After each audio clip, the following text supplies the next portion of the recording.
Department. Yeah, you got a fire up here on First Interstate Bank on Wilshire Boulevard? What's the address, sir? I don't know the address. I'm just down the street from it. I'm calling from another building. You're calling from 600 Wilshire? Yes, I am. Do you know where the intersection or the address is? It's on Hope and Wilshire Boulevard. Okay, sir, we're on our way. Pretty good fire, too. It's up on top floor. Okay. The first calls came in at 10:37 p.m., and within a minute, several units were rolling. Task Force 9, Task Force 10, Engine 3, Squad 4, Battalion 1, respond to the structure fire at the intersection of Wilshire and Hope. That's Hope and Wilshire. OCD from Battalion 1 on the scene, 624 West Wilshire. We have fire showing from several windows. The first units arrived on the scene in 4 minutes to join a battle that would last 3 hours and 42 minutes from start to finish. The fight and the fire escalated quickly. I'm going to need 5 additional task forces, 5 additional engines, 5 task forces, and 5 chief officers. We have a fire, looks like the 11th floor, fully involved. We have people on the roof that are in need of rescue. We want our first helicopter to assess that situation and get those people off the roof. It would turn out to be the 12th floor, but there was no underestimating the size and potential of this fire. Chief Anthony. Yes, John. Hi, Chief. We got a high-rise fire going. Okay. It's a major emergency now. Okay. Deputy Chief Don Anthony was called in from his home to direct the fight as incident commander, Wilshire IC, in his radio communications with Central Dispatch, OCD. When I came over the Coinga Pass from the San Fernando Valley down towards Coinga Boulevard, I could in fact see the fire in the building from there, which is more than 8 miles away, and I realized that this, and listening to the radio messages coming in, that this probably was the most significant high-rise fire that we've had in the city. It was, in fact, the tallest building in the city, the 62-story First Interstate Bank, and the size of the fire would continue to grow. Wilshire IC from OCD. The company that you have assigned at this time is Task Force 26, Engine 17, Engine 13. As soon as the first arriving officer made his call for the additional resources, the department puts into operation automatic dispatches of other resources. We had far more resources already moving than just the engines and the trucks that were called for, the task forces by the on-scene fire commander. I think all of the senses tune up. I think that people, the adrenaline starts to flow. We react in emergencies, and we react better in emergencies. And one like this, everything just comes into play and starts to flow, and people just really get into doing those types of things that they're trained to do. And yourself, Battalion 1. At 23:22, 45 minutes after the first call, this was Wilshire IC's assessment. Chief Anthony, go. It looks like it's on the 12th and 13th floors, fairly well involved.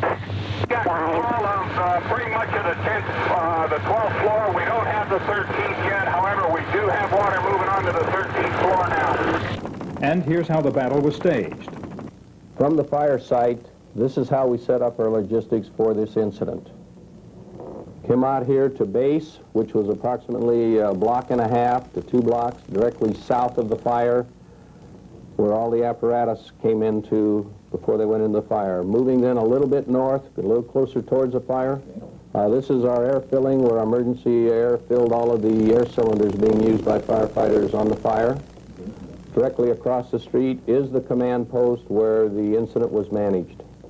On Wilshire was our medical group set up to treat the patients and firefighters and civilians being injured in this fire.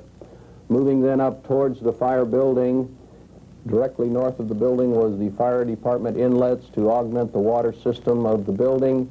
We supplied water in here through 6 pumps. A number of the hose lines from the pumps were cut by falling glass out of the building and had to be replaced a number of times during firefighting operations.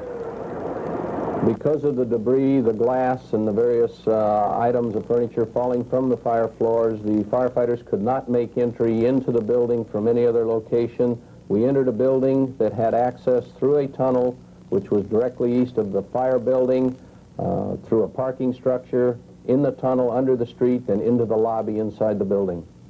Inside of a fire floor like this, the heat is tremendous. The heat up towards the ceiling is probably around 2,000 degrees. Down at the floor level, the carpeting is burning up from under you. The mastic that glues the carpet down is burning. You can't hear because of the tremendous noise of things crashing down, the ceiling tiles falling on you, the fluorescent lights, all of the air conditioning ducts and everything that are overhead are falling on you. You're getting your feet and your arms tangled up in wires. You can't see usually very far. It's basically by feel.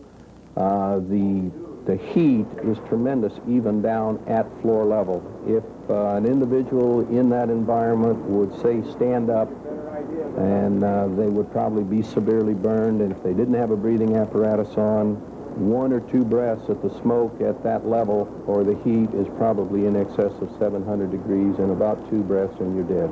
We were up there taking a beating for at least 2 to 3 hours.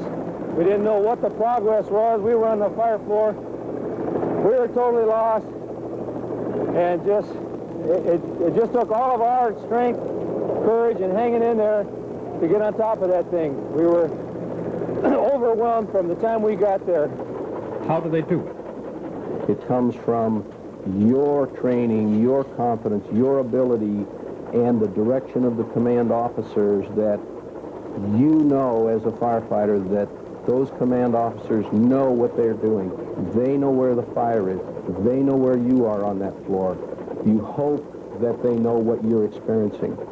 The firefighters entered the building through the access tunnel carrying all of their firefighting equipment, their air bottles, their hoses, all of their forcible entry tools, came into the building, below ground, over to the stairwell. The firefighters then, after checking the lobby, go up the stairwell, cut across, go up the scissor-type stairwell all the way to the 10th floor, which is our staging area. They are checked in the staging area, and staging is set up 2 floors below the fire. Roger, we have a one male, looks apparently he's either isolated or not moving or trapped on this floor. There were, in fact, 40 people inside the building when the fire broke out, mostly maintenance personnel. Some got out on their own after frightening experiences. We cannot see the stairs exit from the smoke. Where are you at? What floor? 12th floor. Where did you go? Down the stairs. Thank God. I found the stairs, and we go down the stairs. 8 people were taken from the roof by both police and fire helicopters. 1 man was killed, trapped in an elevator. At 12:18, after an hour and 41 minutes, came one of the first encouraging words from an air observer. South side of the building right now looks like it's laying down pretty good. I only see 1 floor showing up. 1 floor showing fire right now. Finally, flames that had been lapping steadily upward were laying down. But inside, it was a different story. From inside the building, the firefighters in towards the inner core and that are still taking a tremendous beating in the heat. We have fires in rooms now in towards the core that the helicopters can't see. The 12th floor, where the fire started, had been a securities trading room.